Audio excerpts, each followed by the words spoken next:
India England test പരമ്പരയിലെ ആദ്യ മത്സരത്തിന്റെ ഡേ 1 ഇന്നലെ അവസാനിച്ചപ്പോൾ സോളിഡായ സ്റ്റാർട്ടായിരുന്നു ഇന്ത്യക്ക് ലഭിച്ചത്. അതുകൊണ്ട് ഡേ 1ന്റെ ഒരു റിവ്യൂ ആണ് ഈ വീഡിയോയിലൂടെ നമ്മൾ കാണാൻ പോകുന്നത്. വീഡിയോയിലേക്ക് കടക്കുന്നതിന് മുൻപായി ഇതുപോലെ കൂടുതൽ ക്രിക്കറ്റ് വാർത്തകൾക്ക് വേണ്ടി ഈ ചാനൽ മറക്കാതെ സബ്സ്ക്രൈബ് ചെയ്യൂ. ഇന്നലെ ടോസ് ലഭിച്ച ഇംഗ്ലണ്ട് ബൗളിംഗ് തിരഞ്ഞെടുത്തപ്പോൾ ടോസിന്റെ ആനുകൂല്യം ഇംഗ്ലണ്ടിന് ലഭിച്ചിരുന്നു. കാരണം ഹെഡിംഗ്ലി ഒരു ചേസിംഗ് ഗ്രൗണ്ടാണ്. ഒപ്പം മത്സരം മുന്നോട്ട് പോകുന്നതിനനുസരിച്ച് ബാറ്റിംഗ് ഈസിയായി മാറുകയാണ് നോർമലി ഈ ഗ്രൗണ്ടിൽ ചെയ്യുന്നത്. ഡേ 5 തന്നെ ഇവിടുത്തെ ബാറ്റിംഗ് ആവറേജ് 40 ആണ്. വളരെ മികച്ച ബാറ്റിംഗ് കണ്ടീഷനിൽ അതിന് യോജിക്കുന്ന തുടക്കമാണ് ഇന്ത്യക്ക് ലഭിച്ചത്.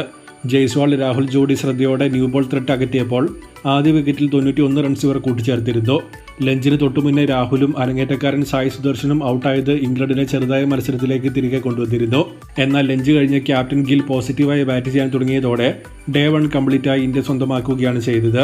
മോശം പന്തുകളെ മാത്രം അറ്റാക്ക് ചെയ്ത് ജയ്സ്വാൾ ഇന്നിംഗ്സ് മുന്നോട്ട് കൊണ്ടുപോയപ്പോൾ ഓൾമോസ്റ്റ് 100-നടുത്ത സ്ട്രൈക്ക് റേറ്റിലാണ് 50 നേടുന്നതുവരെ ഗില്ല് ബാറ്റ് ചെയ്തത്.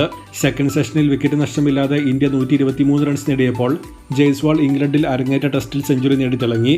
ഏറ്റവും ഒടുവിൽ 2014 മുരളി വിജയാണ് ഇംഗ്ലണ്ടിൽ അരങ്ങേറ്റ ഇന്നിംഗ്സിൽ സെഞ്ചുറി നേടിയ ഇന്ത്യക്കാരൻ. 215-ന് 2 എന്ന നിലയിലാണ് ടീക്ക് വേണ്ടി പിരിഞ്ഞത്. എന്നാൽ തേർഡ് സെഷനിലെ 2ാം ഓവറിൽ തന്നെ ജയ്സ്വാൾ പുറത്തായി. പിന്നീട് വന്ന പന്ത് ഗില്ലിന് നല്ല സപ്പോർട്ട് കൊടുത്തപ്പോൾ അടുത്ത സെഞ്ചുറി പാർട്ണർഷിപ്പ് 4ാം വിക്കറ്റിൽ ഇന്ത്യ കൂട്ടിച്ചേർത്തു. ആ സെഷനിൽ തന്നെ ഗില്ല് തന്റെ ടെസ്റ്റ് സെഞ്ചുറി പൂർത്തിയാക്കി. ക്യാപ്റ്റൻസി അരങ്ങേറ്റത്തിൽ സെഞ്ചുറി നേടുന്ന 4ാമത്തെ മാത്രം ഇന്ത്യൻ ടെസ്റ്റ് ക്യാപ്റ്റനാണ് ഗില്ല്. 2014 ഓസ്ട്രേലിയക്കെതിരെ കോഹ്ലിയാണ് ഒടുവിൽ സെഞ്ചുറി നേടിയത്. ഡേ 1 അവസാനിച്ചപ്പോൾ 359-ന് 3 എന്ന ശക്തമായ നിലയിലാണ് ഇന്ത്യ നിൽക്കുന്നത്. 127 റൺസുമായി ഗില്ലും 65 റൺസുമായി പന്തുമാണ് ക്രീസിലുള്ളത്. ജയ്സ്വാൾ 101-ഉം രാഹുൽ 42-ഉം നേടിയിരുന്നു. ഓവറോളായി ഇന്ത്യയുടെ ഗെയിം പ്ലാൻ ഇംപ്രസീവ് ആയിരുന്നു. ഒരിക്കലും ഇംഗ്ലണ്ടിന് മത്സരത്തിലേക്ക് തിരികെ വരാനുള്ള ചാൻസ് ഇന്ത്യ കൊടുക്കുന്നില്ലായിരുന്നു. ലഞ്ചിന് തൊട്ടുമുന്നേ 2 വിക്കറ്റ് പോയപ്പോൾ ലഞ്ച് കഴിഞ്ഞ് ഡിഫൻസീവ് ആകാതെ അഗ്രസീവായി കളിക്കാനാണ് ഇന്ത്യ നോക്കിയത്. ഋഷഭ് പന്ത് തന്നെ ബാറ്റ് ചെയ്യാൻ വന്നപ്പോൾ തുടക്കത്തിൽ ഗില്ല് നന്നായി കളിച്ചുകൊണ്ടിരുന്നപ്പോൾ സെക്കൻഡ് ഫീൽഡിലായി കളിക്കാനും എന്നാൽ ന്യൂ ബോൾ എടുത്തത് മുതൽ ടിപ്പിക്കൽ ഋഷഭ് പന്ത് സ്റ്റൈലിൽ കളിക്കാനുമാണ് പന്ത് നോക്കിയത്. നോർമലി ഡേ എൻഡ് ആകാൻ പോകുമ്പോൾ വിക്കറ്റ് കളയാതെ ആ ദിവസം തീർക്കാനാണ് ബാറ്റിംഗ് ടീം നോക്കുന്നത്. എന്നാൽ ഇന്നലെ ആ ടൈമിലാണ് ഏറ്റവും അഗ്രസീവായി പന്ത് ബാറ്റ് ചെയ്തത്. ഇതുവഴി ഒരു ദിവസം ഫുള്ള് ഫീൽഡ് ചെയ്ത് മടുത്തിരിക്കുന്ന ഇംഗ്ലണ്ടിനെ മാനസികമായി കൂടി ഫ്രസ്ട്രേറ്റ് ചെയ്യിപ്പിക്കാൻ ഇന്ത്യക്ക് പറ്റി.